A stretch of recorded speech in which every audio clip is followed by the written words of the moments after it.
After all this, you still... I still want that gas, yes. And you had better deliver. This is Greenhouse Gaslighting, a free and independent podcast discussing society and culture with a left-wing, down-to-earth perspective. If you've ever wanted a deep dive on the issues, but felt like the bar for entry was too high, then you're in the right place.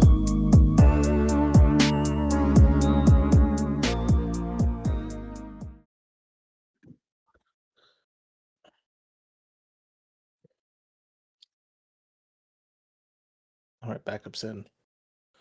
Okay, so based on the title of this episode, I think the listeners already know what's up. Josh, you had a certain prompt that we were going to start the episode with, and I'll make sure to splice in the audio.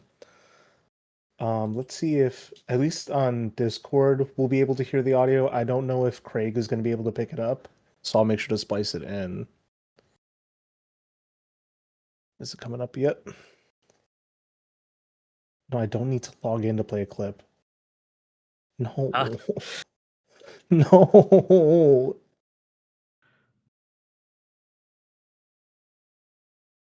It lets you play it on mobile. So, to summarize, it was that quote from J.D. Vance about how...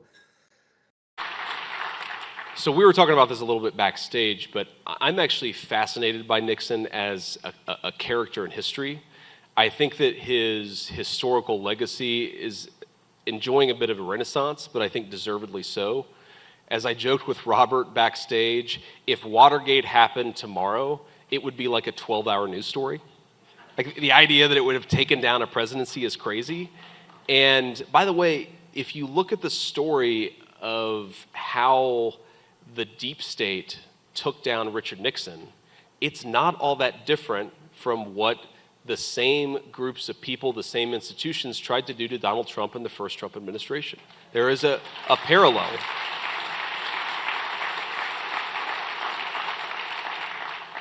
I also, just at a personal level, young senator, vice president, writes some best-selling books, is hated by the media. It kind of sounds like J.D. Vance. So I'm a little, I've always liked Richard Nixon. But okay, one other thing about Richard. He essentially argues that it's part of this case that he's making that, like, Nixon was, the history has vindicated him, that he is actually not so bad. That Watergate in particular was a ridiculous scandal that wouldn't even occupy 12 hours in the modern news cycle. Now, this is kind of crazy for a number of reasons, but I felt like, I saw this and we were already talking about doing this episode for a while, actually. Yeah. And, to be fair, I mean, it's kind of evergreen, right? You can pump one of these out a month almost Right. on this subject.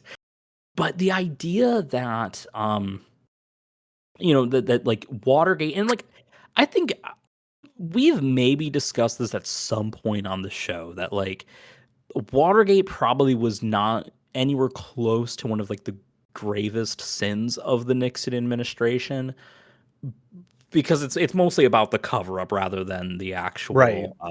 Break in and whatnot. And even the break in, right? I mean, like, where does that scale on, what we're doing in Vietnam and Cambodia, and, so on and so forth.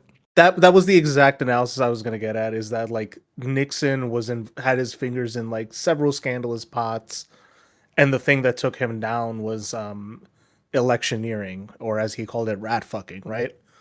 Right. But at the same time, it's like what Vance is saying has kind of been echoed by like Democratic Party apparatchiks and commentators for a while now, which is the shamelessness of the Trump era and the brazen nature of Trump-style corruption exceeds that which was previously scandalous only like 40 years or so before, right? Yeah, like, and the fact that a president could be taken down by something like this, and then Trump is basically doing 10 Watergates a week. Right, and it's kind of funny because I think like with JD, he's trying to like just make it out like no, like you're the president, you can kind of do whatever you want, but also like the idea that like oh, this wouldn't be a like a 12-hour scandal is like a crazy admission from the sitting Yeah, vice president. yeah, Like I don't think he fully recognizes what he's talking about, but like that is crazy that you're like people have said this that like oh, would Watergate even like and I mean, I think like one people underestimate like how long the news cycle gravitates on a single thing. Uh, there are some days. I mean, as I'm wrapping up one manuscript. I mean, Covfefe was at least a 12-hour yeah. news story. This would have been bare minimum 12 hours, probably a lot more. Um, but the idea that like it's small potatoes compared to what we're doing, which isn't again, I don't think it's the angle he's saying, but it's insane like how Mask off, it's gotten like yeah. yeah. And it's funny that this is all coming on the heels of so many things, right? I Yeah. was helping out with like a political education event, and the premise of it is like, what is to be made of Trumpism, right? And it's that classic, is Trumpism classic fascism? Is it a new formation altogether? But I think like if you just look at it in the context of recent American politics of the past 60 years or so, it is kind of analyzed through Nixonian politics sometimes, Reaganite politics sometimes, and Bushist politics sometimes, right? And his scandals kind of take all three for a spin, right? Yeah. You have the Bushisms where you have Trump saying, "I just had a conversation with Theodore Roosevelt. Oh my god. He set up the Panama Canal. We could do something else with the Strait of Hormuz."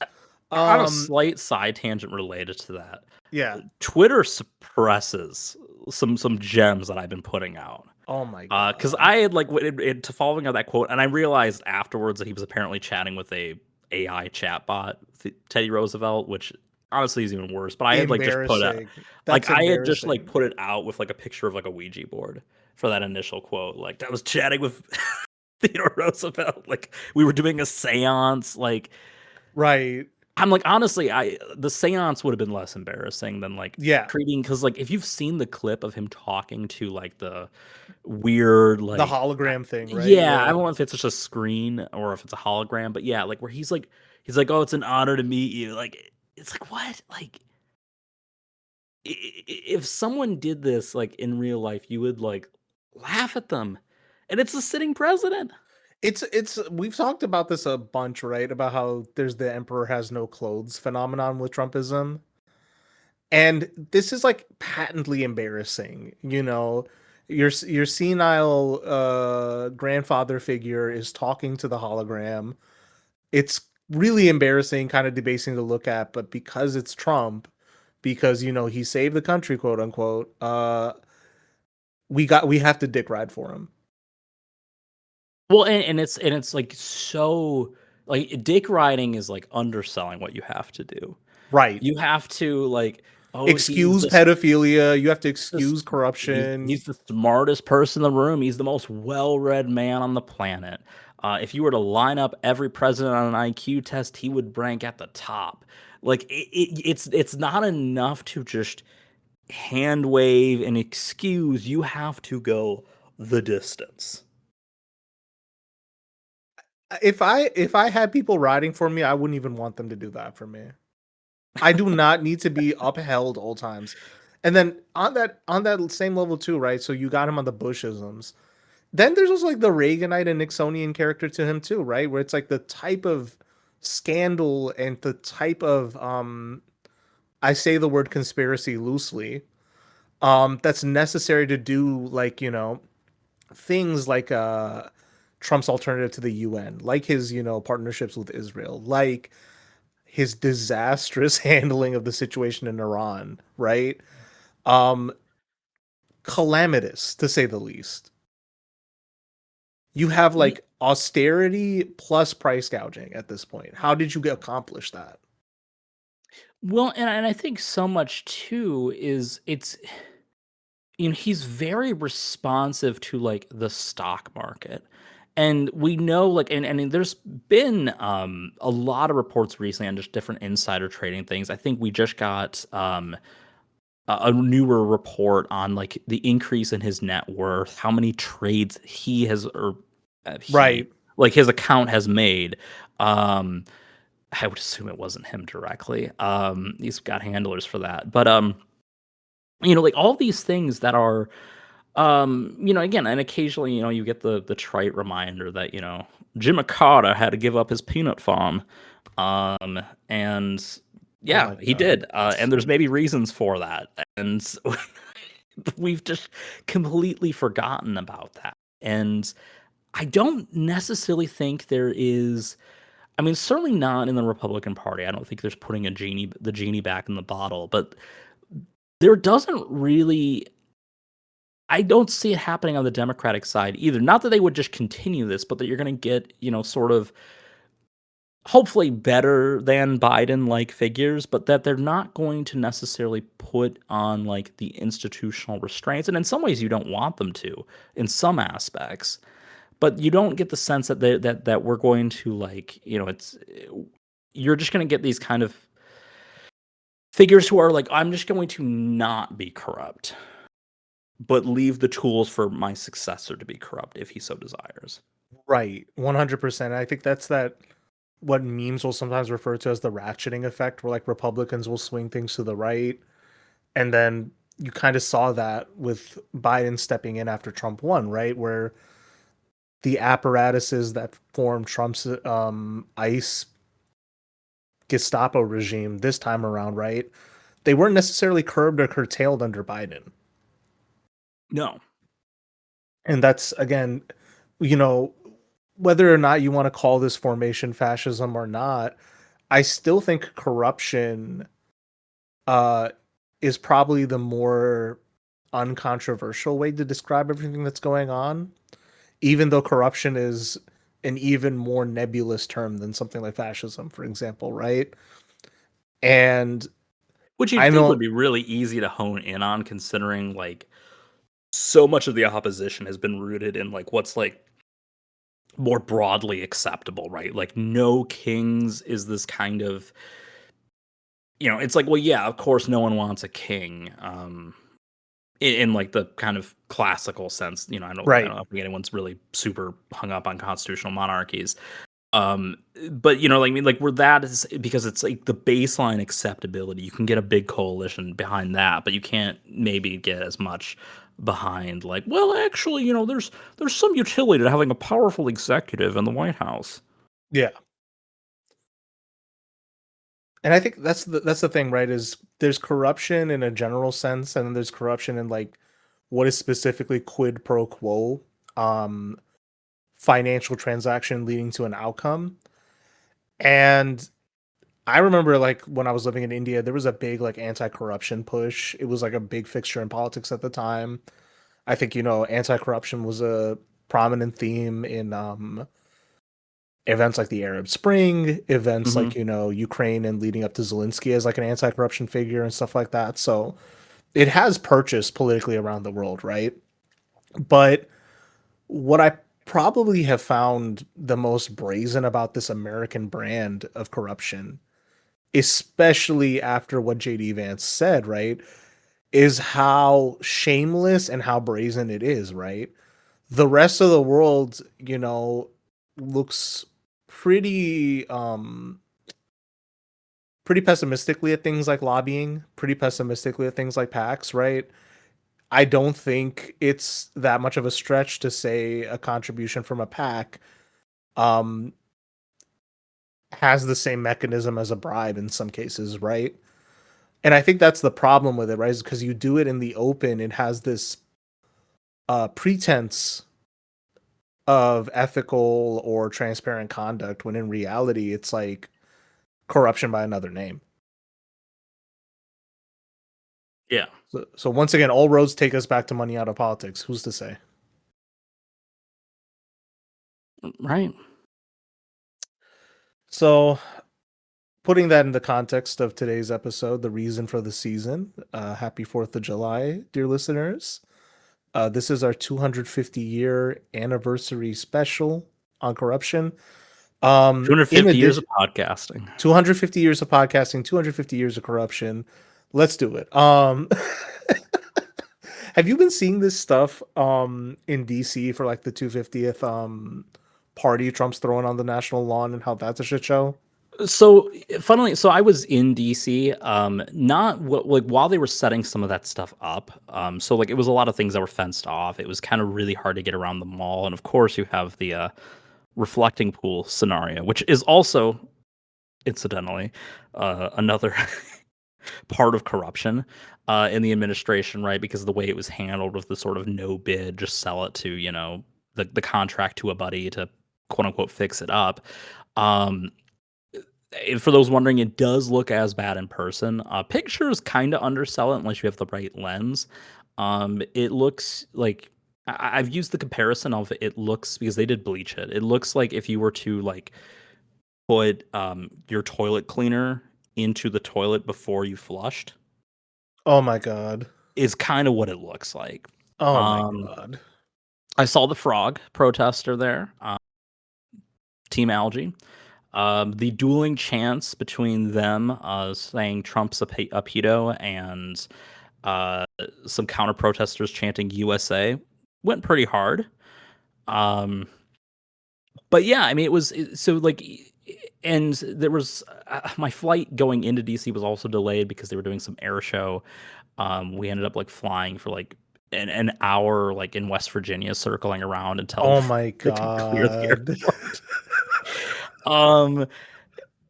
So like you have like a lot of this stuff, but it's interesting like seeing like how little is engaged with it. And I was talking with one of the people at the conference I was there for was native, and she was like saying like, yeah, like there's not like people are not really like into this, and it used to be a big deal like just every 4th of July.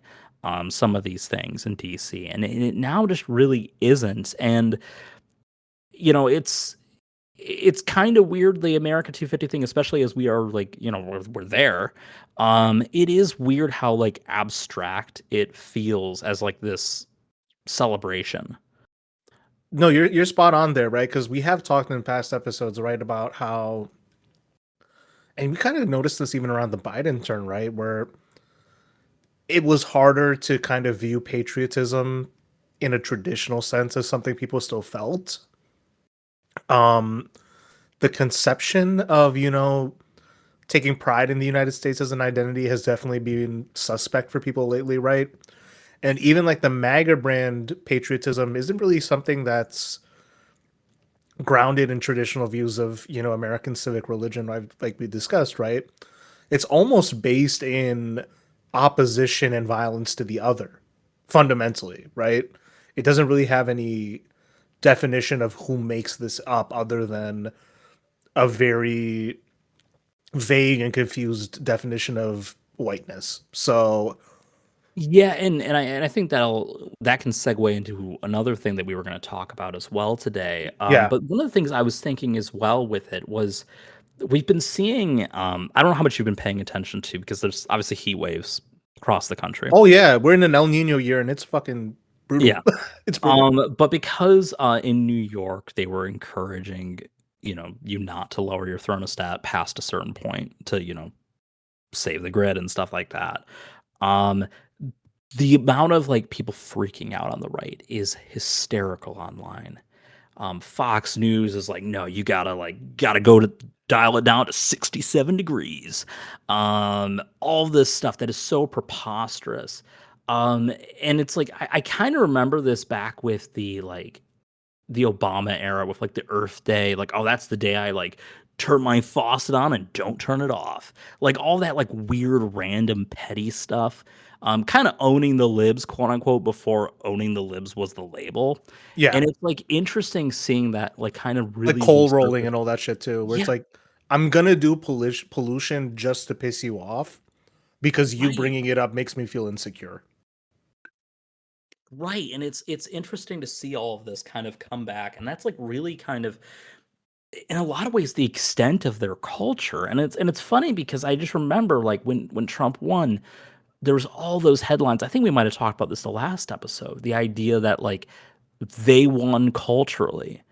And that was going to be what we would look like going forward, was this sort of, MAGA appropriated culture. And it just doesn't seem to be that's the case at all, right? They can't secure singers for, your 250 celebration show. UFC came and went and no one cared. All that, none of this is having any real like lasting impact.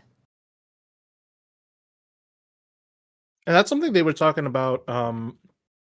Specifically, I think Edinger Mentum and Felix were talking about this on Chapo a couple of months ago, where the assumption the Trump people have made, I don't know how much stock you should put into this analysis, but I think it holds water in this discussion, is just because they won the election, they feel like their entire worldview is agreed with 100%, and everything they do would be a landslide. When in reality, I think it was a low turnout election with people kind of desperate for a cost of living adjustment.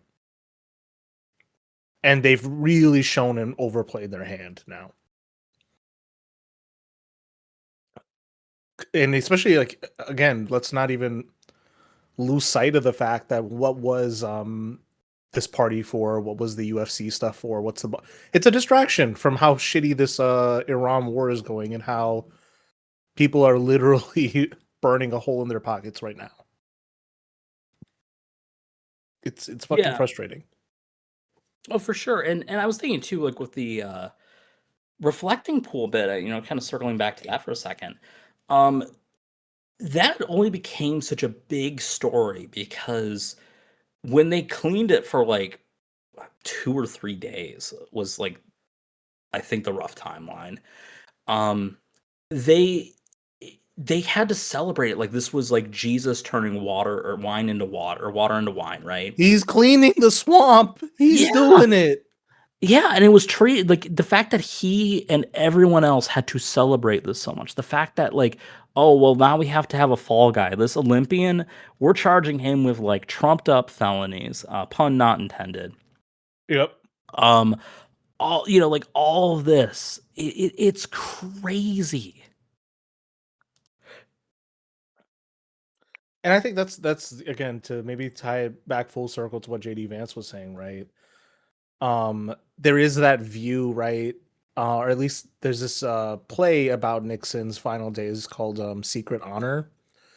And it's a monologue he gives to the audience basically for the entirety of the play.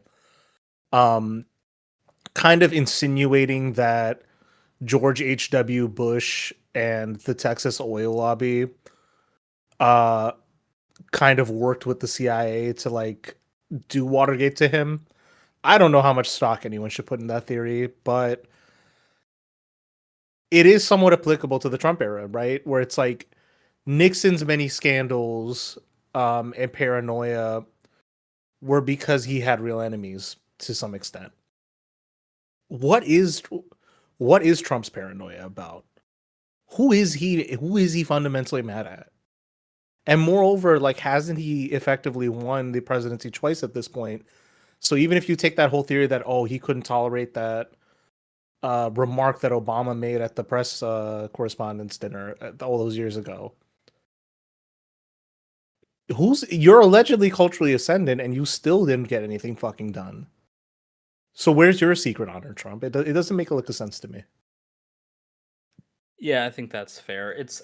Some of it is just like how much is just like, that the brain is just a bunch of, little loose Legos jiggling around up there at this point. Oh my God. No, it's just every time there's that theory that's like, oh my God, Trump is secretly dead and they're just like doing a Weekend at Bernie's with him. No pun intended. That's why those days have like so much traction on Twitter or online, because like everyone's fucking sick of this. Everyone would like to see an end to this. The thing is, if they were to actually do that, like, it would be super obvious because like his behavior would suddenly have like such a radical transformation, like, because it would reflect kind of what they say about him versus the tragic reality, if you would. Right. And it's like, again, there's something to be said about like all of this happening, like the 250th anniversary, all this 4th of July brouhaha during an El Nino heat wave, right? Like it has been this hot before in Michigan, I will say, but like again, if you're hitting an average feels like of 101 degrees at like the end of June and start of July, that's crazy. I cannot imagine it being any better in Virginia and DC right now, right? For what it's worth, in yeah. DC, it will be, I think, 107 degrees. And Trump has said that he will give a very long speech. There's no in way that this man weather. doesn't have a heart attack. I'm sorry. And it's explicitly to prove that he can do anything. And it's like, my man, William Henry Harrison's speech that infamously got him killed was rooted in that exact same ambition. Or maybe not necessarily to prove that he could do anything, but it was to prove that he wasn't, that he wasn't washed. That he still had it in him. And one pneumonia later in 30 days, and he, Okay, so he's not the one. Who was the one guy who like died because he decided to eat a whole pound of cherries and like milk right after, and then he died immediately? Don't know. Was that Benjamin Tyler? It was one president, and someone did something stupid like that. I forget who it was. That's how he went out. So, Zachary I don't Taylor know. died after consuming a large quantity of cherries. Yes. On July 4th, 1850. What is this? There's always a president or former president do some stupid shit on July 4th. Well, it's funny too, because I remember there was like a Politico article when Trump was running for office the first time, comparing him to Zachary Taylor. Oh my god. Oh my god. And this is not like, again, this weather is hot as fuck. You're also dealing with the humidity. You got like the Saharan dust kicking up in the atmosphere too. It's been crazy. Like I had a hummingbird just chill on the patio for 5 minutes because it was trying to like enjoy the shade. This is not like this is not wear a Brooks Brothers full polyester suit and give a speech for 90 minutes weather. But I wouldn't discourage it. Yeah, you know what? If you are the president, I'd like to see you try.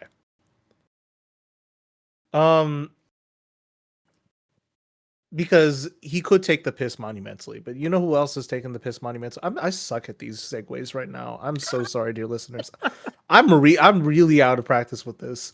So speaking of taking the piss, have you heard about our boy in the UK, Sir Keir Starmer, and his unfortunate demise? Well, is it unfortunate? I don't think so, especially because like knowing that his campaign team was involved in like all the really bad moves that Kamala Harris's campaign made after a strong start really says something. But there's this one quote from the Guardian article I want to make sure because this says everything. One ally who worked very closely with Starmer as prime minister described him as not just hardworking, but effective. They said, quote, he's not Obama in his presentational skills, but then almost no one is. But he did have a lot of other talents for the job, most of which the public never saw. If you want a presentational genius mixed with all that, you might be waiting a long time. Beautiful. Oh my god, I have never, oh my god. I mean, if you're in the UK, I'm praying for y'all. That's crazy. Yeah, I mean, I was gonna say politically, they've been in a pretty poor position for a long time. Yeah, we'll see where it goes.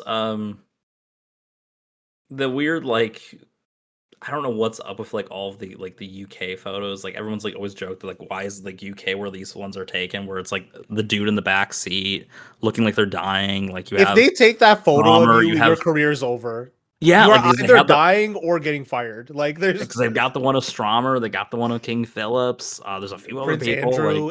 yeah, And I think even like the one with Prince Philip just looking like a corpse right before he died, that photo getting released.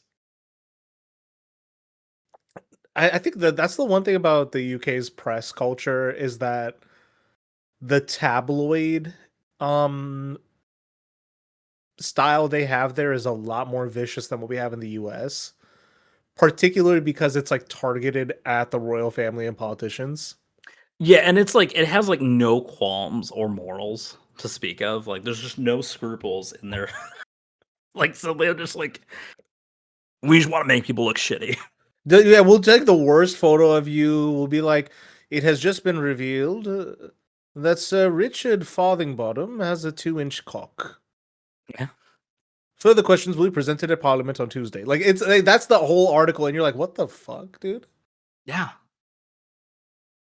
Which I don't know. Maybe nah. I don't think it would be better if we bring that to the U.S. I don't think things will get better inherently. It'd I be think that's funny. fair.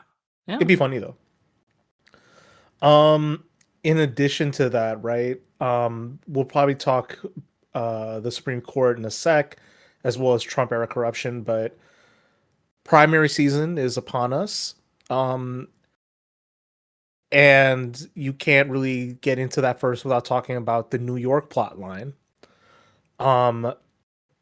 Just this past week, a slate of candidates endorsed by New York Mayor Zoran Mamdani, including what is it, 5 representatives, So, and yeah. it was 3, yeah, so 3 representatives, and then 9 members of the New York State Assembly who are DSA aligned or Zoran endorsed.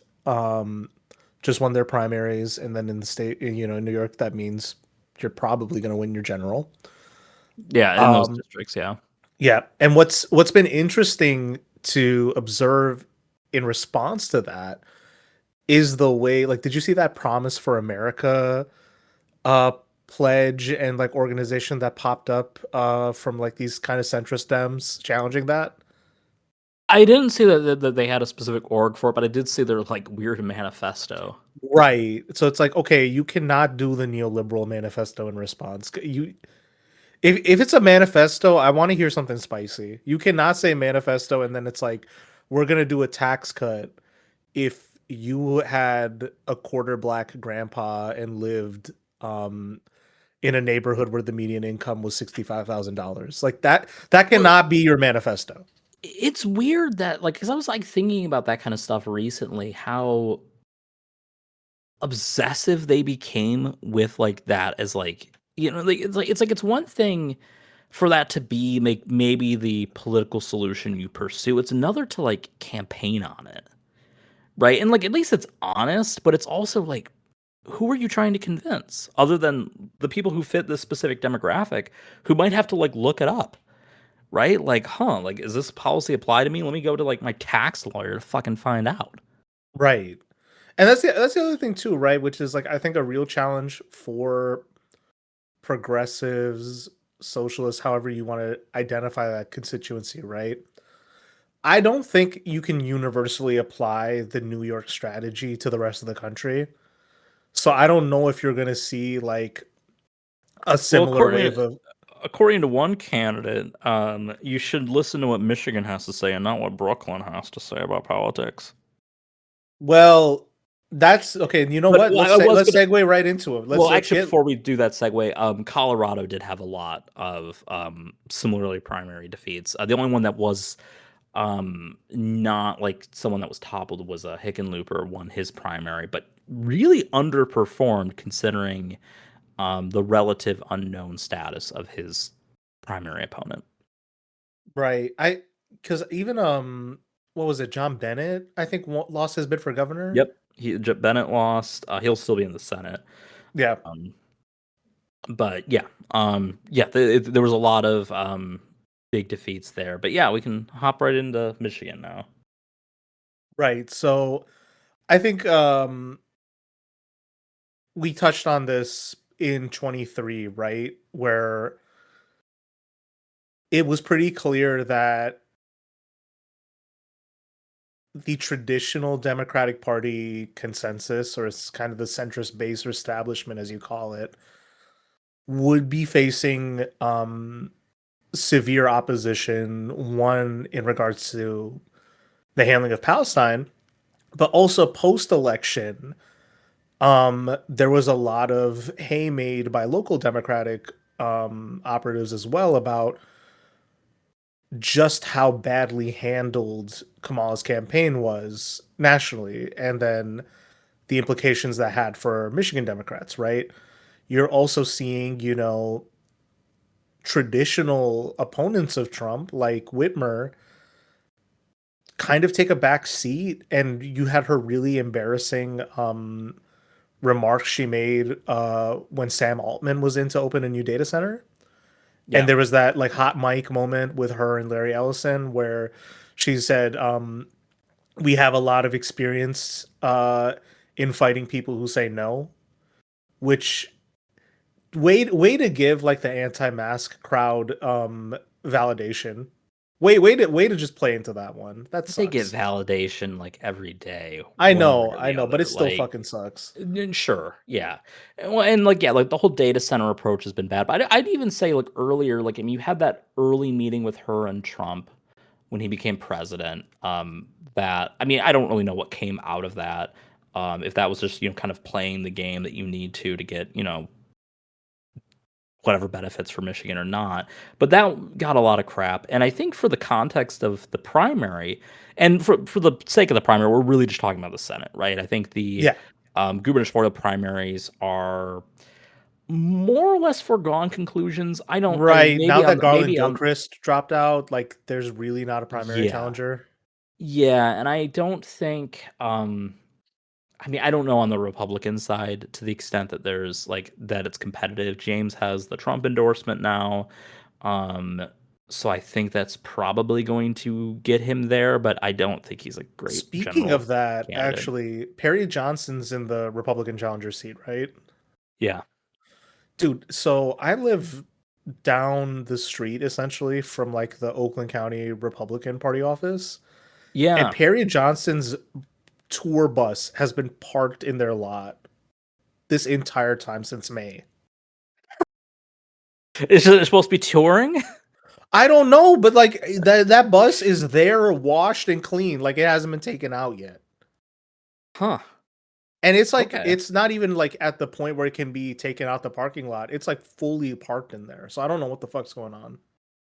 Yeah. So, I mean, I don't know to the extent that he's a valid challenger for that primary, but like, I mean, that one, the point is, I think it's probably going to be James. It's not overly interesting on that side. The Republican Senate, it's going to be Rogers. I don't think there's any other. I think there are other challengers, but I think that they're pretty much nobodies. But the Michigan Democratic Senate has been really interesting because we've seen this race evolve a lot over time. You have, for those unfamiliar, you have Haley Stevens, who is a current representative in the House. You have Mallory McMorrow, who is is she a state rep or state senator? State senator. State senator. And then you have Abdul Al Saeed, who is kind of a repeat challenger. He has done a lot of different things. Worked in Detroit with the sort of public health department. He ran against Whitmer in the primary last time, and might have run on another occasion. I don't know if he ran after that primary, but I know he had a good stint as a CNN analyst, and then also something akin to a progressive organizer. I know that he was definitely involved in those spaces. Yeah. I'm not sure if he ran for another thing though, but the thing about Abdul that really stuck in my craw, right? He is who he says he is. I like every time I have met him in person, very cool guy. Yep. Shorter than you'd expect, but jacked. That's funny. But like again, just very cool guy, easygoing all around.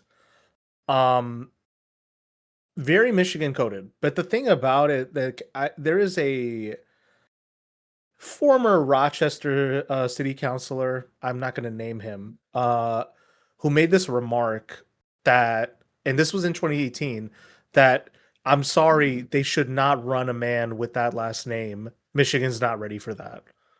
Which is fucking racist. I'm just going to fucking say that out loud. But it's especially damning when you look at his popularity today. Yeah. And it's funny because I was thinking about that, where we've kind of abandoned that discussion generally. It took a while, right? But like, I don't see it coming up that like, oh, well, you know, as a Muslim, how is this going to like play in the general as much? I think people are more concerned with maybe his perceived extremism or something, and you know, because yeah, we're not New York. But that being said, I mean, poll after poll has kind of shown a transformed race, for lack of a better term. This primary, I think, I don't want to say that Stevens was ever the presumed winner. But I her think being she an had, existing, member of yeah, Congress, like she that's had the who name traditionally assume. recognition. Yeah, I think McMorrow was honestly someone that people thought, because she had gained a lot of national notoriety through some kind of viral speeches and stuff like that. But she's the one who's really just completely crashed out in this primary. Poll after poll shows her in low double digits, or one that was in the single digits that she apparently suppressed, or her campaign tried to suppress. But the point is, losing ground. Stevens is losing ground, and Saeed is really resurgent in a lot of these polls. And I think a lot of it is he put the work in. I might have mentioned before that I went to the Michigan Democratic Convention, which, for those who are not familiar, that is where the quote unquote primary is for like all of the other statewide races. It's like statewide attorney general and stuff like Yeah. that. Yeah. So that's when those nominations are handled. So you only get to vote in those if you're at the convention. But a lot of people gave speeches there, including the Senate candidates. Saeed like just commanded the room, right? Huge, like just it was like if the primary was their easy winner, right? And this was, to me, the moment that I realized something has changed in this party at the Michigan level. Oh, from yeah. what I remembered was one. I mean, the way he was received was like, okay, yeah, like there's some energy here that I don't think there was in 16, when we were working, you know, kind of more in that space. But then when Stevens came out and was booed, deafening boos the entire speech. And, you know, I guess credit to her, she still gave it. She still said what she was going to say. But it was like the fact that it was just like drowned out in boos. I was like, this is not the Democratic Party in Michigan that I remember. And for the better, quite frankly. Right.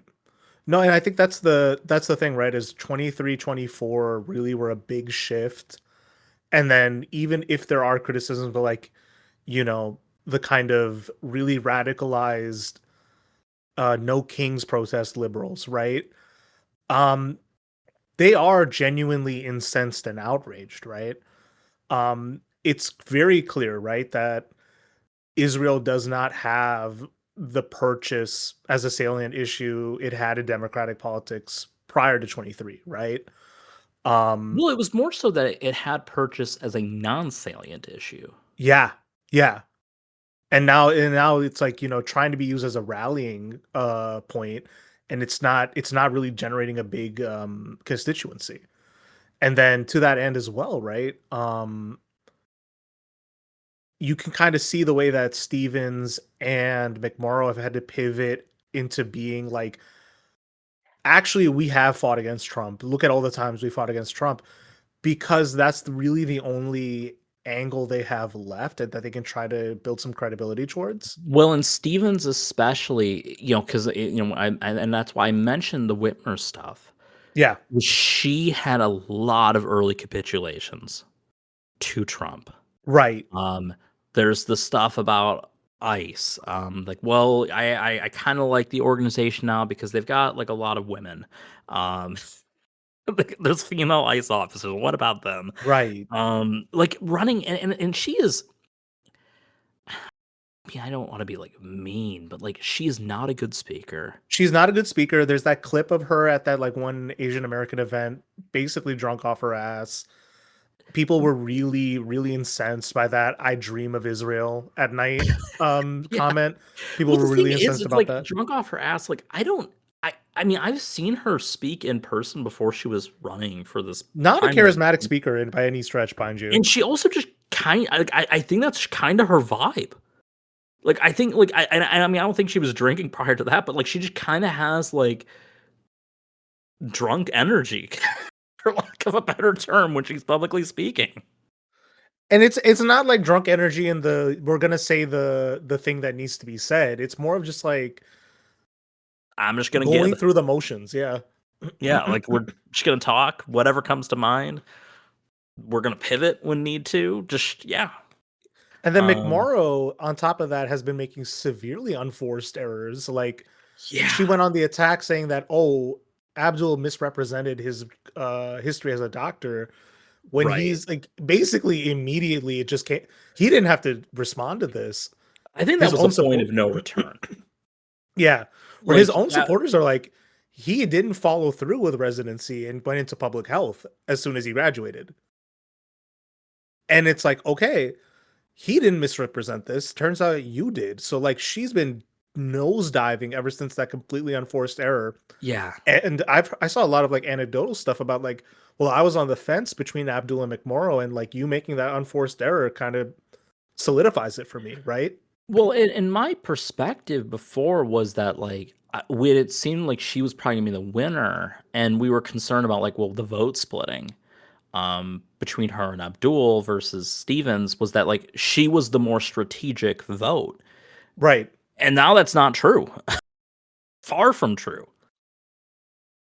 100%. And I think like the thing that's especially apparent to me now that I'm getting involved with some of this stuff, and you're really seeing it at the local level here in Michigan, there's a confluence of interests and intersection between the people who hate ICE, who hate data centers, who hate things like Flock and surveillance in their communities, people who want to support union activity in their neighborhoods, and people who are opposed to like the genocide in Palestine, right? There is a real confluence of interest in that. That's not a that Venn diagram is very close to a circle in a lot of communities here, right? Yeah. And Abdul found a niche in that, especially tying it back to cost of living, healthcare, and all of that. So like it's much more genuine and it's much more connected and actionable in that sense, right? In a way that just McMorrow and Stevens cannot capitalize on. They've shown their Yeah. hands too early, and people want real change. Yeah, and I think too, like it's to the extent where we were talking about with the issue of Israel and whatnot, and it's I think it goes beyond, like in the current context. I think it goes beyond just sympathy for Palestinians and whatnot, which is like, I mean, it's certainly salient in Michigan with Yeah. some of our American Muslim communities and whatnot. But I think a lot of like I dream of Israel, all of that stuff. Like there's this real sense that people have, and like I'd say that there was always kind of that like undertone, right, of like AIPAC funding American politicians, that they're kind of subservient to a foreign power. But I think that's like super palatable in the current moment for a lot of people, and Right. it's probably more complicated than that. And like obviously, yeah, like if you're if you go too far into it, you're sort of, I get that where the charges of anti-Semitism come from, but it's not that when it comes to the most of this, right? It is 100%. the fact that you have, you have a candidate willing to accept so much money from AIPAC that it's the only thing that's keeping her campaign afloat. Um, as much as it is, right? And like it's the thing is too, it's like it's also that understanding I think that most Democrats have, especially in the electorate, that like that money then just goes to the Republican in the general. So like it's you are kind of burning your points too. And I think there's a lot of too, like even just from like a pure like electoralism standpoint, people who maybe didn't care at all about Palestine in 2024, maybe they still don't today, but they do blame Israel for the 2024 loss. And Yes, that I if think has a not lot of that, cost yeah. of living rising because Israel's being prioritized and things like that. Yeah. But I think like in particular for like those who were like, all aboard like the Biden Harris train, I think they know that that was like a huge issue for them and that they were like actively sabotaged. So someone kind of espousing loyalty to them doesn't have their support. Yeah.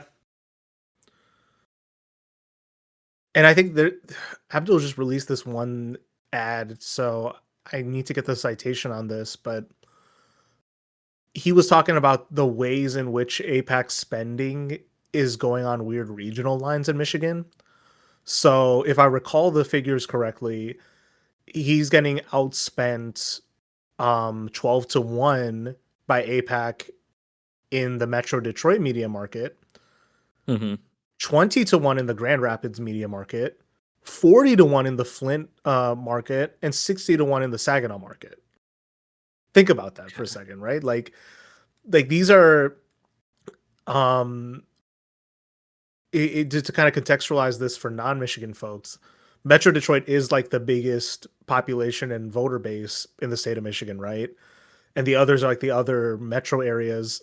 Past that, I think he even mentioned like it was something ridiculous in Traverse City too, right? So Traverse City is probably the furthest north metro area, and then I don't really know the UPE that well, but I'm confident There's no enough. metro areas. That's there, why I was really. confident enough to say, yeah. Like So it's like to say that, right? Like this yeah, like Marquette is God, how big is Marquette? yeah, I'm like I know Marquette's a city, but like it's not really a metro 20,000 area. people. Yeah, it's probably 60,000 in the self-contained. metro. Like Yes, self-contained yeah. within itself, yeah. So, like that kind of just indicates one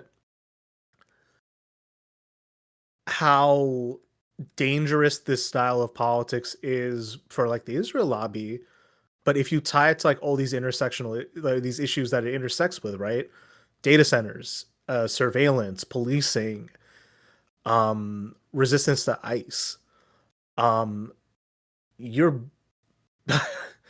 I hate to say it, but it's like the one silver lining of how Trumpism has played out in Michigan is that it's created a very radical constituency. Yeah. So on the now that we move away from the good news and things that make us feel hopeful, let's get into it. Corruption. Starting off, let's talk about the Supreme Court, and then we will move into all the things the Trump administration has gotten to. So recently,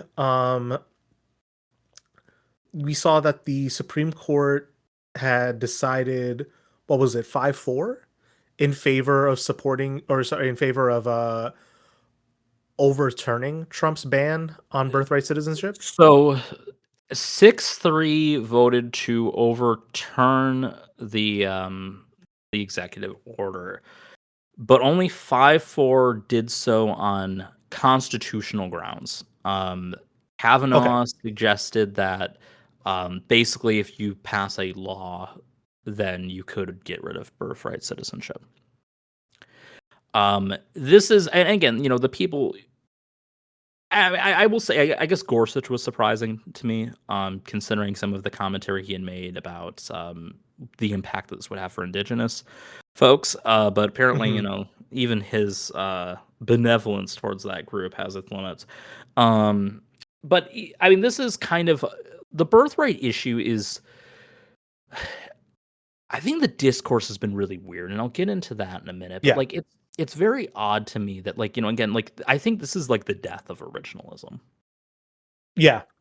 Right, like, this is probably in terms of, like, again, the section at question here, section 1, all persons born or naturalized in the United States and subject to the jurisdiction thereof are citizens of the United States and of the states wherein they reside.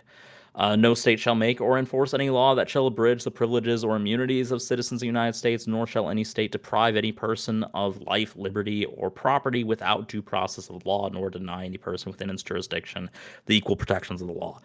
This is incredibly clear and transparent on, like, in terms of the plain meaning of the text. They conservatives have tried to argue that, well, they really just intended freed slaves, and they couldn't have known the invasion of illegal immigrants that would come into this country, blah blah blah. Allegedly, yeah. Now, I don't think that the people who wrote, who worked on, that were in Congress at this time were the most progressive people on the face of the planet. Obviously, they were fairly progressive on the issue of slavery at this point, but even then, you'll find that, some people who were abolitionists were also pretty racist towards other groups of people. But there are ways this could have been worded to account for immigration. Yeah. You can talk about how, well, like, no, like, it's not like immigration was invented in the, or that immigration wasn't happening on the East Coast from, like, Ireland and stuff at the time. Right. Like, it was happening in full swing. There are ways this could have been worded to be more specific to the purpose that they're talking about. And they chose not to do that. And we've seen so many times across the Constitution, and the only reason I'm, like, a little weary of this framing is just because obviously there's, the original 10 amendments in the Constitution that were written by very different people than this was written by. And a few other amendments, obviously. But, like, there are so many instances where we have deliberate carve-outs, deliberate things made for that. That is not present here. We have had numerous court cases, numerous precedents that have upheld this interpretation of it. And it's rather crazy. And then, like, I don't know if this originates in the Thomas opinion or if it's, I think he does make some. I know he had a tantrum in his opinion. That's all I know. Yeah, in his dissent, and I've seen this kind of take off with a lot of conservatives online. Is the idea that, like, well, just because you're born here means you're qualified for a citizen. Like, you wouldn't say that someone's born in a hospital is qualified to become a doctor. And it's like this crazy abstract comparison that it's like, since when did citizenship become like this? Like, it's not, like, oh, hey, it's like a cheat code to life. Like, or, you know what I mean? Like, it's like citizenship is just that. Like, the only thing that, like, in terms of, like, quote unquote damage you can do with citizenship is, like, you get to vote in 18 years. God forbid you run for office. I don't know, like, but you don't even have to be. Yeah. I mean, you get to run the office, even later than that. In most instances, it's like, it doesn't make sense to me that there is this comparison, and people are just, like, buying it. Like, oh yeah, like, that's true. Like, like, oh hey, like, if I was born on an airplane, does that mean I'm qualified to fly it? No. Why would it mean that? I mean, this is just proof. Like, we've been arguing this for years, and I think this is just, like, the biggest example of it. Of, like, yeah, this myth of the conservative intellectual, or, like, the intellectual basis of conservatism in America is fundamentally bankrupt and non-existent, right? It's literally just who smelt it dealt it is their whole fucking argument. And what is it to uphold or undergird? Like, xenophobia, racism. I don't know. Like, there's no higher purpose to it. Yeah, and I think a lot of people are really concerned about, with the narrow margin here. Like, I think the bigger concern, right, is that, like, if like, it doesn't take much to change the court to a position where that's no longer the case for birthright citizenship, right? Like, that is a really narrow margin for something that is and should be a pretty easy slam dunk. But it has been enshrined as law up until, like, these fuckers got a hold of the things. Well, and I think, like, I don't know if I've mentioned this before, but, like, this court gets a, like, sort of pass in terms of, like, well, it can't be the worst court ever because, like, you have, the Supreme Court upheld Jim Crow. They, like, there's all these horrible decisions in the past, and it's like, I think we've seen enough evidence that this court would 100% come to the same or worse conclusions in those same cases it presented with the facts. And they're willing to take us back there in a lot of instances Oh too. yeah. Oh yeah, and like we've already, like, this is not a controversial opinion at this point that the Supreme Court is fundamentally an anti-democratic institution. Um we're seeing that the Supreme Court police is really getting stepped up and jackbooted because of, the opposition they were facing during the Biden years. Just because they didn't want to have an uncomfortable conversation with an angry person at a restaurant. Yeah. They're getting their own private thugs the way Trump has been using the National Guard around DC, right? So Well, and also too, like, I mean, obviously, I always buy, I always think that the whole, like, the real violence is on the left or whatever. I mean, that's obviously always been yeah, bullshit. But, like, what's crazy to me is that these justices, like, I mean, they don't live that far away from people. right. Like, they're accessible. Like, to me, like, them and others, like, being able to just kind of, like, go about, their business is pretty much proof positive that that's not true. And I'm not saying that, like, oh, people should, like, stab Brett Kavanaugh on the streets. Like, that's not what I'm saying at all. But, like, the fact that he generally lives life pretty unencumbered, to me, is pretty proof positive that there's not exactly a bunch of violence on the left ready to, like, go after these, like, conservatives at large. Right. No, I'm trying to find I think Sonia Sotomayor had basically I forget in which case she wrote this. Was basically saying, like, it's finally mask off and the court has been shown to have no fucking shred of neutrality or decency. I'm wildly paraphrasing what she said, but Yeah, I'm I'm trying trying to to find remember. the exact quote. Was that even in the most recent batch? I think it was in the most recent batch. I just forget which one, and I put it in the notes and then I can't find it. But, like, again, like, this was a very weird set of cases, right? Because you also had what was it? So the The F Federal Trade Yeah, Commissions, yeah, Trump can basically unilaterally fire someone. just In not from there. right. In Watson, the court held by 5-4. Federal Which election day also, statutes do not require mail-in ballots to be received by election day in order to be counted. Okay, that's fair, actually. That's good. well, Then there was the Fourth Amendment thing. So they cannot use your cell phone information to track you. That's like a reasonable Fourth Amendment privacy expectation. So that's a net good, I'd say. yeah, my guess is this is upholding because that one received very little attention. I think that's upholding some prior precedents. But the FTC ruling, that overturns, like, an 80-year-old precedent that was a unanimous decision at the time. Yeah. So, like, we talk, like, I mean, people kind of, like, dunked on Amy Coney Barrett for, like, the super precedent discussion. But, like, if there's anything that's like a super precedent, it's something that was decided unanimously by the court and then reaffirmed. Jesus. And now it's just gone. So it's like, again, like, the idea that, like, and I think, we get lost in sort of the discussion of, like, but, like, that upholding precedent is, like, a universal good, right? Because obviously there's a ton of horrible decisions that the courts have made before. Um, and the difference is, though, is, like, it's, there's a certain legitimacy in, like, kind of ignoring the, like, what was unanimous before, right? This court is willing to do whatever they want.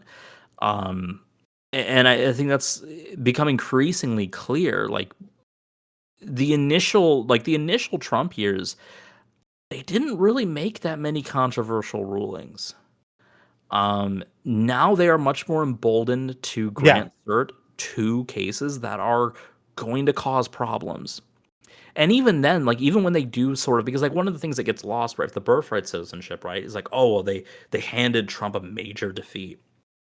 No, they didn't. So they just upheld existing statute with no means of enforcing it or preventing it from being attacked again. Right, but I think like that framing too is it's dangerous to subscribe to it because I think it really ignores what happens, right? And a lot of the decisions that they've made where they have ruled against him, I mean, usually one, it's a kind of narrow margin, and two, um, they either provide a roadmap to do what he actually wants to do, or they just kind of, like it's done in a way that it never really rebukes him on a super fundamental level. Oh yeah. Oh yeah. And like I finally found the quote from Justice Sotomayor, and this was in the dissent in the Slaughter case. So the majority's result is a president who emerges with far greater power than before. It is a power, however, that neither the people nor Congress nor the Constitution bestowed upon him. In granting the president this unbridled authority, the court upends its precedent, misconstrues our history, and sheds any pretense of judicial modesty. Yeah, and like all of those things are very much like kind of direct attacks at sort of the way a lot of those same judges make decisions. Yep. Right, the weird Thomas historical precedent thing of like, well, it had to have been something that there has to be some law from the 1850s or something to to be considered legitimate in today's standards. Just whatever preposterous standard that he And uses, and he contradicts too. and just to think on it, right? 250 years is how fucking long this thing has been in existence. And we wanted to like look back at something that's what 100 years old. That's the standard. It doesn't make a lick of sense. Um, in addition to that docket, right? Yeah, we did talk about like some net benefits of like anti-tracking stuff. Yes, technically they did uphold birthright citizenship, but then these two really do bug me, right? In addition to the Slaughter case, um, West Virginia versus BPG and Little versus Hecox, they basically upheld the transgender athlete bans. Yeah.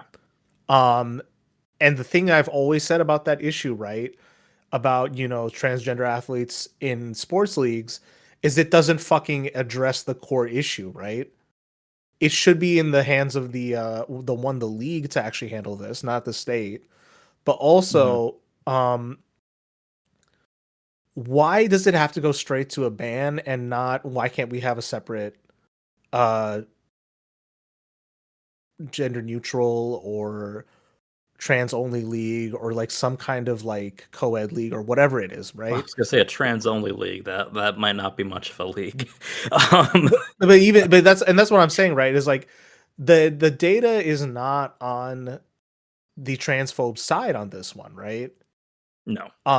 What this really is about is just selectively choosing a population to deny them the right to have fun, deny them the right to exist in public. Like what is this? What Yeah. it's that's what that's this all is about. And then they're trying to use Title IX as the legal basis, which sucks.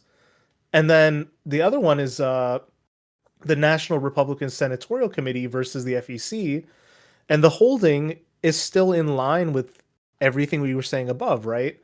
That the Federal Election Campaign Act's restrictions on a political party's spending on campaign activities in coordination with candidates violate the First Amendment.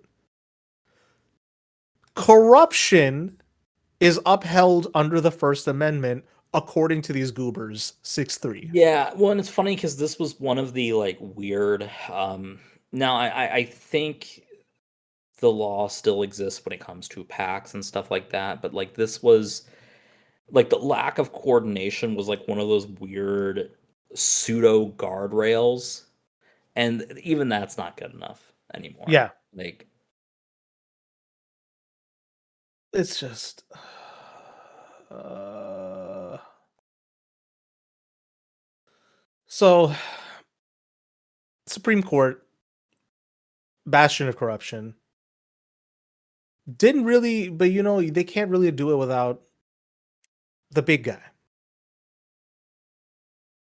That big orange man. The Cheeto in the White House.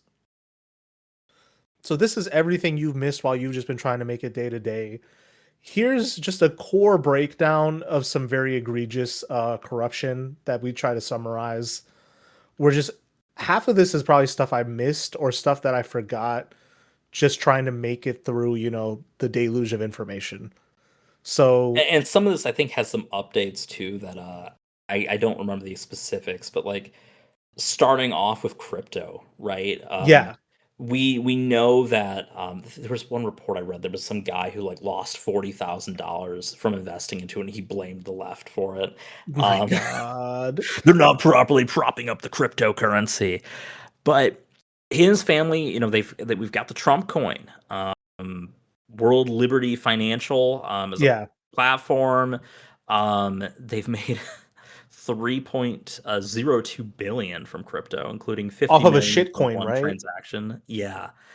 I can't remember if it was this crypto or a different one, but they paid the UFC fighters in his own cryptocurrency for their participation at Oh the my House UFC event. God. Oh my Um, God. yeah.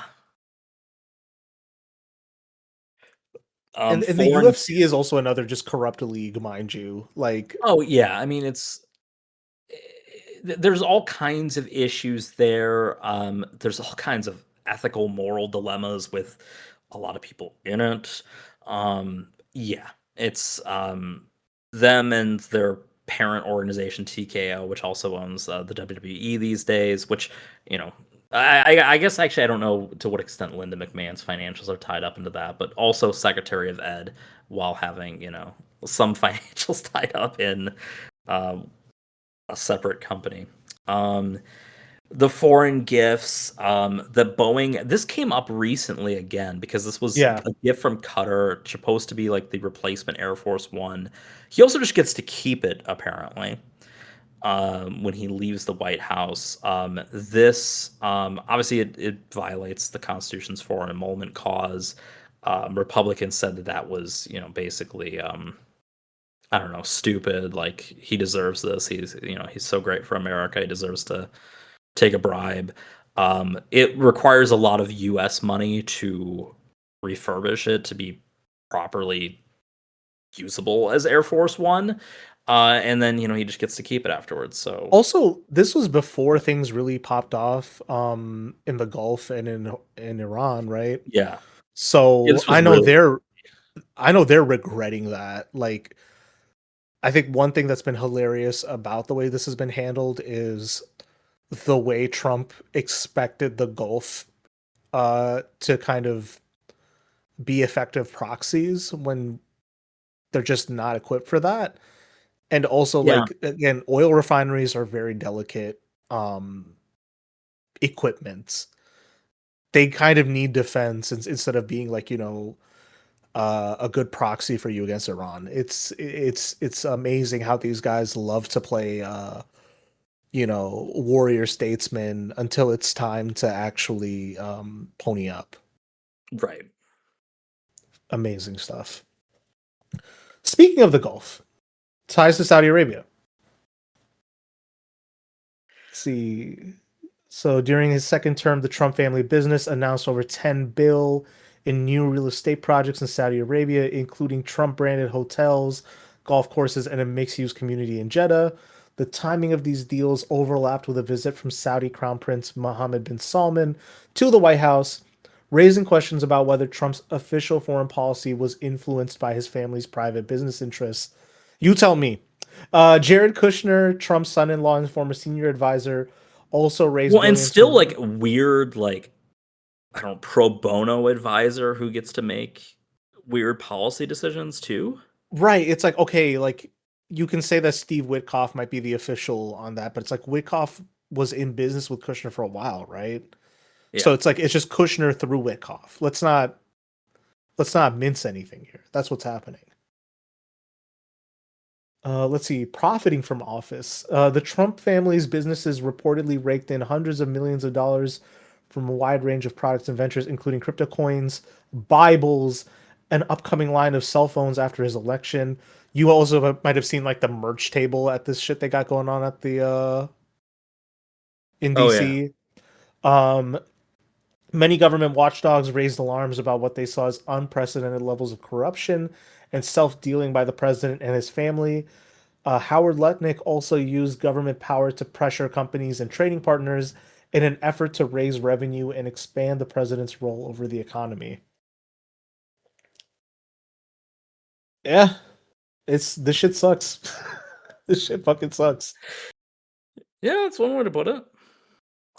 Okay, conflicts of interest and abuse of power. So this actually is funny, right? Because do you remember the hullabaloo that the Trump base would make about lawfare? Yeah. Yeah, so it is kind of interesting that like Well, and like the whole issue with, like I would say like all the Hunter Biden stuff is so small potatoes compared to anything that has been happening here. no 100%, right? So the DOJ's, or I think what was their opposition? Was it that the IRS was doubling down on Trump stuff, or was it the DOJ? Or was it all of it? I think it was both because, like, I mean, the IRS has had the whole thing with the eternal audit of his tax returns and everything, and then there was the DOJ stuff too. That like the DOJ was being weaponized, so therefore we get to weaponize it as sort of turnabout as fair play. Yeah. And I think another thing that comes up in that too, right, is you saw his recent this was a couple weeks ago. This was the fit he was throwing over James Comey Yeah. and getting him in trouble because what was it? Comey retweeted a photo of like someone put out seashells on the beach that said like 86 Trump. 8647. So 8647, right? yeah. And then Trump, in one of the most histrionic things he's ever done, is like, this was a threat on my life. He was talking about killing me. It's like, okay, buddy, sure. So then I don't know if they're proceeding with an investigation on him or not. But that's I insane. think that there was a recent update on that. I think it might have been thrown out. Yeah, I'm gonna have to take a look at that. And then the other like major one in that is Eric Adams got basically his charges on his own corruption case basically dismissed, right? Yeah. And if we're gonna talk about corruption today, We're supposed to get 250 pardons for the 250th anniversary as well. oh my So god. I think that's something to like look out for is in terms of which of these folks gets a little bonus. And again, like the Eric Adams level corruption, the type of stuff they were doing was like they were doing Looney Tunes shit. I don't know if we talked about this on the show, but like the chip bag with the money inside, that was amazing. That was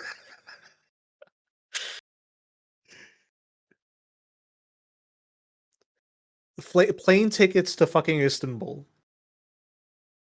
There's that joke about how Biden would do it for like a windbreaker. My man Eric Adams, as long as he got a trip to Istanbul out of it, he made it work. And he wasn't even going for hair transplants. He was just in it for the love of the game. Yeah. Well, Love to see it. New York City is the Istanbul of America, so He said that for so many cities. New York is the Manila of the world. New York is the what else? Karachi of the world. He said it for so many cities. It was amazing. oh yeah. Then here's the thing. So the anti-weaponization fund, I was trying to just get by, so I didn't get to follow that story too closely when that was going on. Yeah. So the DOJ created a 1.8 billion anti-weaponization fund as part of a settlement in a lawsuit. The whole thing is crazy, right? Because it's Yeah. like the money comes from the settlement from the lawsuit that Trump filed against the IRS, which I guess he is now nominally in charge of as president. Yeah. So So for and also they don't get to look at his taxes anymore. Whatever, like like it's like the no audits, all that stuff. So that's part of this settlement, in addition to this money, which was then going to be used to reward his supporters who had been unfairly prosecuted, hence the anti-weaponization aspect of it. So your J6ers, probably a bunch of other people who have been, I don't know if you can claim that the IRS was mean to you, then you could probably apply for this if you are a Trump supporter. And like the stuff these guys were doing was so crazy. Like as soon as they got out, immediately going into like sex crimes and shit. Yeah. It was ridiculous. This type of stuff that was going on here. Who would have thought those were just generally not great people? Right. It's like a federal judge later reopened the case after third-party motion and argued the settlement was a product of collusion and is itself a fraud on the courts. Senate Democrats also described this as one of the single most corrupt acts in American history. Oh my gosh. And then, okay, the pardons, like you said, 250 of them are coming up. I didn't list any of the people who got pardoned, but it was like, yeah, high profile public corruption and white collar defendants prosecuted under previous administrations. And I think we saw that too with like, when did Trump, that was probably during Trump 1 when he pardoned Rod Blagojevich. Yeah, I think it was Trump 1. But yeah, like it's, this was something that was pretty expected because he had been like really bad about just, pardoning anyone who. Right, even Kwame Kilpatrick got a pardon and stuff like Yeah. that too. It's like a bunch of like corrupt or and just spread throughout the term as well, which is very unusual because normally people don't do that because like, well, politically it would be damaging, but he just doesn't give a shit. yeah. And then the emoluments clause, that was, again, I know that applied to the plane he got from Qatar. But in a separate matter, Trump was accused of violating it, which prohibits the president from receiving any payment from the federal government beyond the fixed salary. This allegation stemmed from a land transaction related to a proposed presidential library in Florida. Oh yeah. What is he even going to put in the presidential library? His tweets. Because if you've seen the some of the discourse about the Obama library, that's been interesting. A little bit. Yeah, the read I got from listening to podcasts and not going to the library, unfortunately, was it just doesn't fit in the neighborhood where it's at. It is going to be like accessible-ish, but it's very much, and again, like you can accuse any presidential library of this, but it is like kind of confused and directed at Obama's, desire, which Sure, yeah. Based on your perception of Obama, that probably will affect your perception of the presidential library. But because the podcast I was listening to about it was, critical from a left view, like they had the same kind of criticism to the library where it's like signifying hope and change, but fundamentally keeping things the same. Let's see, going on to cabinet and appointee corruption. So critics allege that Trump's biggest political donors were given cabinet or senior executive branch appointments and ambassadorships as a form of patronage. That's not too uncommon, given that like I think every presidential administration definitely gives an ambassadorship to Yeah, a like mega donor. this is like really like the main remnant of the spoil system. Yeah. I think that like with Trump it was a little bit more pronounced in terms of like how bad it's been, where like I think a lot of predecessors it just doesn't stand out as like being quite as like, oh yeah, like very obviously this person has like some level of qualification beyond being a donor. But yeah, this isn't exactly beyond the pale, as it were. Oh, for sure. And then this is another one. Okay, so Labor Secretary left the cabinet after multiple allegations of abuse of power, including having an affair with a subordinate and drinking on the job. A U.S. senator noted that, like too many other Trump cabinet officials, her tenure was marked by sordid allegations, the misuse of taxpayer resources, and a climate of ineffectiveness and unaccountability. And like, yeah, that's bad, but I feel like I probably didn't pay attention to this because everyone was blowing up my timeline with Christy Nolan's husband with like the fake boobs. Yeah. So it's like, again, probably everyone in Trump's cabinet has done some egregious shit. No shocks there. Okay, market manipulation and self-dealing. In a reportedly unprecedented move, President Trump appeared to endorse a publicly traded company, defense tech firm Palantir Technologies. Just evil manifest. Yep. By its stock ticker symbol PLTR in a Truth Social post, the stock price shot up within minutes, raising questions about market manipulation and potential conflicts of interest. Raising questions is such an overstatement or understatement. Like, and it's like we have to do it for whatever reason. We have to use this framing of like raises questions. I don't know why. It's like it's not raising questions. The allegation is out It's there. answering them too. Right.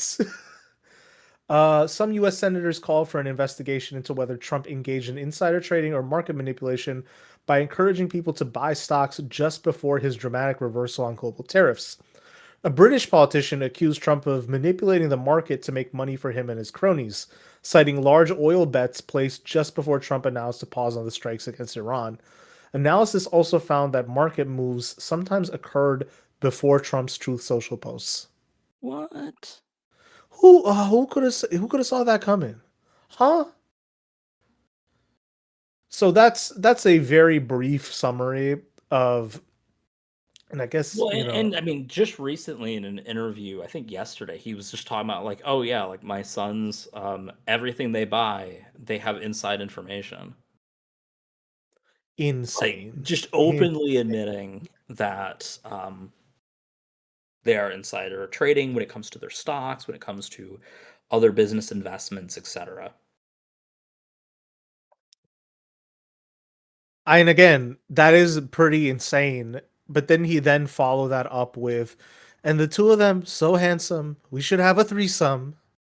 Yeah. So it's Yeah, speaking of the Bushisms, right? yeah. Oh, spot on. I'm now pulling up the second presidency of Donald Trump Wikipedia article that was a major source for today's episode, and like I'm just stuck on this pie chart that popped up. Murders in politically motivated terrorism by perpetrator US since 1975. And this actually does turn up. So you can kind of see that about 66% of this pie chart is like a right-wing perpetrator, with the other three categories being Islamism, left-wing, and other. Other includes foreign nationalism, separatism, and unknown, about 1% each. Yeah. But in September 2025, Trump announced a widespread crackdown on left-wing groups and donors, saying that the radicals on the left are the problem with political violence. However, cumulatively over decades, most extremist killings in the U.S. have been caused by right-wing perpetrators. Interesting. Yeah. I mean, including his own shooter. Yep. And then I'm looking at these article headings. This is internal Republican politics. MAGA fallout over non-release of Jeffrey Epstein files. May 2026 polling data. So, according to a national poll conducted by the Marquette Law School between May 20th and 26th of 2026, Donald Trump's approval rating fell to 38%. So the poll shows that voter satisfaction over handling of the economy has dropped to 30, while satisfaction with his performance on managing inflation and cost of living stands at 22%. Satisfaction with gasoline prices fell to 19%, with 95% of respondents believing that gasoline prices have increased. Believing that prices have increased is crazy. 18% say the United States has achieved its goals in the Iran war. If you're that 18%, I want to know what you I want to know how things are going for you. I think, And and that's the thing too. Like when it comes to that, it's like and what I kind of predicted would he would just like kind of declare victory at some arbitrary point, and people would buy it. that's what it seems like, honestly. And then because even Bush tried that. Now that we're coming back to the Bushisms, right? Like Yeah. the mission accomplished banner over like on the aircraft carrier, and like no one bought that. Right. And that was arguably more popular than what's going on right now. And yeah, a 28% consider the war to have been worth its costs. Worth what costs? Nothing has been recouped at all.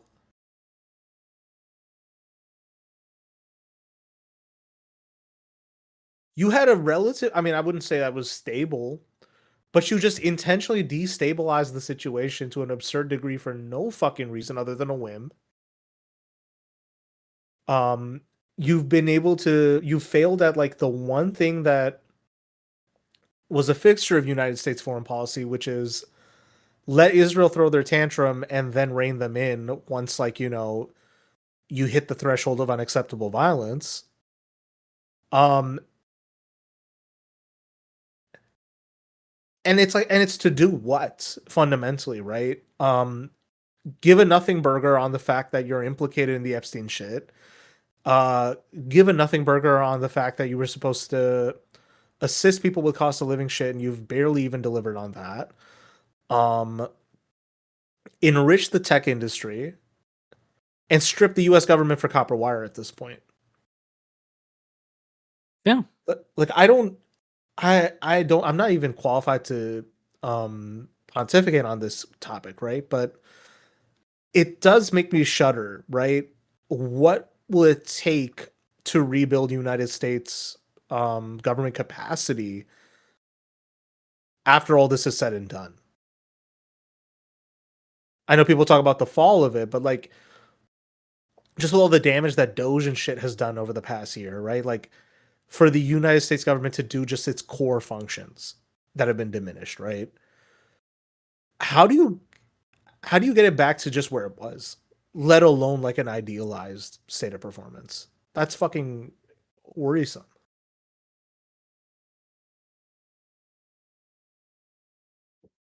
Yeah, and I think that's kind of what we've been navigating with, and I think kind of circling back a little bit to the discussion on primaries and whatnot. I think this is something that people in a broader constituency than before are really wrestling with the value of incrementalism. Yeah. Or lack thereof, perhaps. Because there is just this idea that like, well, what are we actually, like, can we rebuild when we're doing it, baby steps at a time? Because I think there's a broad recognition like that there has been damage that a lot of people think is completely unscalable, that you cannot recover from it. And I mean, that's really kind of up to, the collective us to determine whether that's actually true or not. Right. And I think that's the flashpoint we're seeing in communities across America, right? Where it's like data centers are being pushed on communities. Yeah. ICE is coming into people's communities. They're pushing surveillance. Your bosses are getting worse and worse behaved. The cost of shit is going through the roof. And the flashpoint now is this is the straw that broke the camel's back. Where I could find myself personally, like a year or two ago, was at a position of pure defeat and powerlessness, right? And where I find myself today is one where I'm like, nah, fuck all that. I don't know if like I'll get out of this one with everything I want, but I don't think people want to take it lying down anymore. Yeah, I think that's fair. And I think that's like the hope to hold on to is like Is a better world possible? I don't know, but a dignified one must be. Yeah. And you're seeing resistance to that in every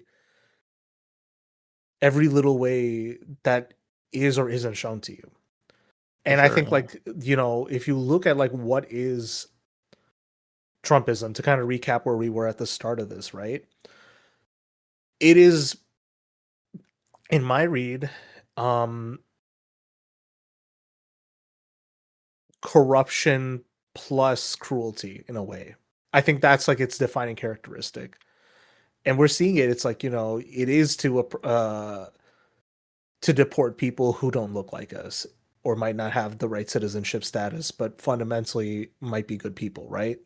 It is to wage war and oppression abroad. It is to fuck up the environment. It is to uh, impose sexism and homophobia and all this horrible stuff, right?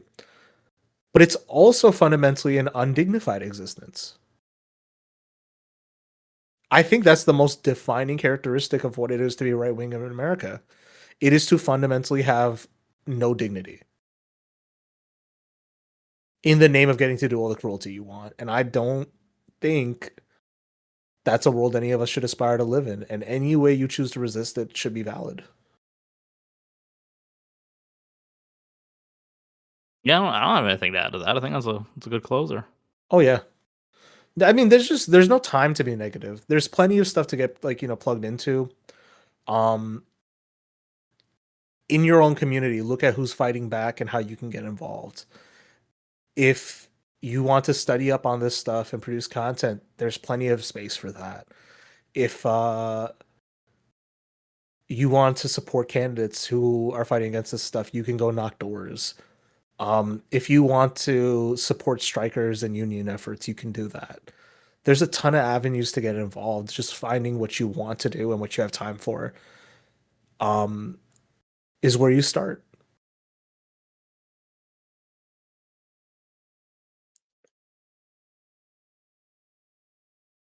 So, final question maybe for the night. Do you think corruption could be used effectively to rebuild the left in America? No. Okay. That's all that one. Yeah, it was just like, I mean, because like fundamentally, right? Like, if I can't picture how, like, I mean, maybe on some small scale to an extent, right? But like, I just think of like where like to pull off like real corruption, you need the kind of resources that you're like the minute you start seeing those types of resources behind supposed left wing causes, you kind of know that you're in for sabotage. Yeah, I think that's a very good way of putting that.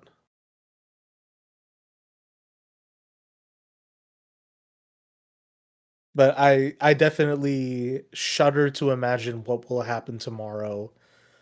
One way or another. What are the odds? Not that I'm a betting man, but like, what if he eats shit? Like, what happens? I don't know. That's really it. Like, I really don't know. Well, and the thing is that I've been thinking of, like, with whether it's his ill-advised speech or something else, just because of like who he is and how much he likes to be in front of the camera, it's gonna happen live. That's true. But maybe someone will convince him, like, hey, maybe talking for an hour, and it's like his speeches they're long for the sake of being long. So I don't know. I don't know what to expect.